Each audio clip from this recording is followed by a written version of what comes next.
WhatsApp Billal আপনাকে বললো যে আপনি ফকিন্নির ছেলে, তাছাড়া আরও অকাট্য কিছু ভাষা ব্যবহার করতেছে, তো আপনি আসলে বিষয়টা কিভাবে নিচ্ছেন? আপনার চোখে কি পড়ে এই জিনিসগুলো পড়ে? আমি আসলে ওর ভিডিও এর আগেও দেখি নাই কখনো। আচ্ছা আচ্ছা আচ্ছা। হ্যাঁ, দু একজন আমাকে বলতো যে এই ছেলেটা খুব বাড়াবাড়ি করতেছে, এই ধরনের কথা বলতেছে। তখন আমি দেখলাম যে না, ও তো মানে ওর চোখ মুখ দেখে যেটা মনে হইলো যে ও স্বাভাবিক নাই। আর ও স্বাভাবিক নেই? না, ও স্বাভাবিক নাই। ও একেবারে অস্বাভাবিক হয়ে পাগল পর্যায়ে চলে গেছে, এবং ওকে দেখে যেটা মনে হয় ও মারাত্মক লেভেলের কিছু একটা খায় আর কি। হ্যাঁ, তো যাই হোক, থটস অফ বিল্লালের থেকেও দেখি যে রিপ্লাই আসতেছে, জুয়েল ভাইয়ের থেকেও রিপ্লাই আসতেছে। আপনারা সাধারণ জাস্ট মস্তিষ্কে একটু নিজে চিন্তা করেন যে রিপ্লাই কার পর্যায়ে কে কী ধরনের ব্যবহার করতেছে। আমি আসলে জুয়েল ভাইয়ের রেস্টুরেন্টে আসছি এই কারণেই যে এই কথাটা জিজ্ঞাসা করতে, যে ওনার থেকে আসলে কেমন লাগতেছে এই যে ব্যবহার করে, এইটা কি ধরনের ব্যবহার, এটা কি সামাজিক যোগাযোগ মাধ্যমে করতে পারে? তো কি বোঝে আমি এটাই বুঝি না। টাকা থাকলে ফকিন্নি, না টাকা না থাকলে ফকিন্নি। আমার আগে টাকা ছিল না, আমার এখনো যে খুব বেশি আছে তা না, কিন্তু আমার একটা মনুষ্যত্ব আছে। আপনার কি জেলাস ফিল হয় তার এত টাকা কামাইছে বা সে হয়, আপনার কি জেলাস ফিল হয়? এটাই তো সমস্যা, টোটালি না। আমি কথা হলো যে তুমি 1000 কোটি টাকা কামাও, এটা সে বলছে। এটা হচ্ছে ওর মানসিক সমস্যার জন্য এই কথা বলছে। ও উঠে আসছে ওই লেভেল থেকে। ওর চেলাফেলাগুলোর মুখের দিকে তাকায় দেখেন, মনে হইতেছে সবগুলা গাঁজা মাজা খেয়ে শুয়ে আছে, এরকম অবস্থা। এবং কথাবার্তার ভাষা ঠিক নাই। মানুষ মূল্যায়ন করবে তোমার ভাষার উপরে। তুমি মানবিক মানুষ হয়ে, হ্যাঁ, ওই 500 টাকার একটা বই তুমি 30,000 টাকা বিক্রি করবা, আর মানুষ কথা বললে তুমি বলবা যে আমার কি সমস্যা।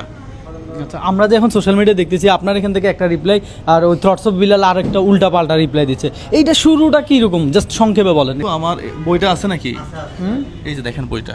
আচ্ছা, এই সেই বই? হ্যাঁ, এই যে হৃদয়ের নাম বানানো ভুল করছে। হ্যাঁ, আচ্ছা, হ্যাঁ, এটা নিয়ে আমরা কথা বলবো না। এবং এই যে বইটা, আমি জাস্ট প্রথম পৃষ্ঠাটা দেখাই আপনাকে। হ্যাঁ, প্রথম পৃষ্ঠাটা আমরা দেখি। আচ্ছা, প্রথম না, 2টা পৃষ্ঠা দেখাই। এই 1 2 3 4টা লাইন, 4টা লাইন, এবং এখানে হচ্ছে গুগল দিয়ে ট্রান্সলেট করছে। হ্যাঁ হ্যাঁ হ্যাঁ, তাই দেখা এই লাইনগুলা বিভিন্ন গুগলে আপনি সার্চ দিলে অহরহ পাবেন। ওই ভাবে থেকে সে চ্যাট জিপিটি আছে সিস্টেম করে এগুলা করছে। ও কিন্তু নিজে যে মেধা খাটায় লিখছে বিষয়টা কিন্তু তা না। আচ্ছা আচ্ছা, বাংলাদেশে অর্থে এখন বহু বড় বড় কবি এখন বের হইছে, জানেন তো? সোহেল না কি জানি নামে একটা, ওর কিন্তু কোনো আলোচনা নাই।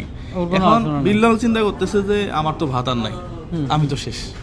এখন আমাকে টাউটি করে বাটপারি করে যেভাবে হোক আমাকে একটা জায়গাতে পৌঁছাইতে হবে। আচ্ছা দেখেন তো, এই যে 4টা লাইন, এইটুকু ফাঁকা। এই পৃথিবীতে আর কোনো কবি ছিল না নাকি? হ্যাঁ, কিছুই নেই। একটা মানে পাতাতে 4টা লাইন ছাড়া আর কিছুই নেই। গুগলে সার্চ দেন না, কত নেবেন আপনি সার্চ দিয়ে পরে আমাকে একদম কি আছে, 4টা লাইন ছাড়া তো আর কিছুই নেই। হ্যাঁ, তাহলে এই যে মানুষকে প্রতারণা করাটা, হ্যাঁ, এখন এগুলাই প্রথম বলছিলাম আমি ভাই। মানে আপনি বলছেন যে আপনি বলছিলেন, আমি শুনছিলাম যে এই বইটা কেন 1000 টাকা বিক্রি করতেছে, 100 টাকার একটা বই তো সে 200 টাকা বিক্রি করতে পারে, এটা নিয়েই তাহলে শুরু আপনার। আপনি এসে মানুষ হিসাবে এই দেশে কি ঘটবে এটা নিয়ে আপনি কথা বলতে পারবেন না? অবশ্যই রাইট আছে, আমি সেটাই শুনতে চাইতেছি এতক্ষণ। একটা বই লিখছেন, এই বইটার দাম 300 টাকা দিয়ে আমি কিনছি। আমি কেনার পরে আমি বললাম যে রবিন ভাই যে বইটা লিখলো, এই বইটার দাম 150 টাকা হইলে ভালো। অবশ্যই রাইট আছে, এটা বলা রাইট আছে। তাহলে এরপরেই রিপ্লাই শুরু, আর আমরা দেখতেছি ইতিমধ্যে তার অকাট্য যে ভাষাগুলো, আসলে এগুলো খুব খারাপ লাগে। কন্টেন্ট ক্রিয়েশনের আব্বা বলে সে, মানে কন্টেন্ট ক্রিয়েট করে যারা, তারা। আমি ওকে আজকে বললাম যে 100K ফলোয়ার ছিল আমার এলাকাতে, এসে বলতেছে জুয়েল ভাই একটা ভিডিও। আমি সেই ভিডিওটা দেখছি, আমার ছোট ভিডিও করে দিলাম। হ্যাঁ, কপালে থাকলে তুমি বড় কিছু হবা। ওই ভিডিওটা তো ভাইরাল মানে কি, ওর 17K ফলোয়ার এখন মনে হয় 18-19K হয়ে গেল, কয়েক মিলিয়ন ভিউ। এখন আমি কি বলতে পারি যে আমি তোমার আব্বা? মোটেও না। আমার যে ড্রাইভার, সে তো ভিডিও বানাইতো না, 40K ফলোয়ার। এখন আমি কি বলতে পারি আমি তোমার আব্বা? কখন? রাশিদুল সিএনজি চালাইতো, সারা রাত সিএনজি চালায়, দিনে এসে আমার সাথে সময় দিত। আজকে $300 উপরে ওর অ্যাকাউন্টে, তার মানে প্রায় 40,000 টাকার কাছাকাছি।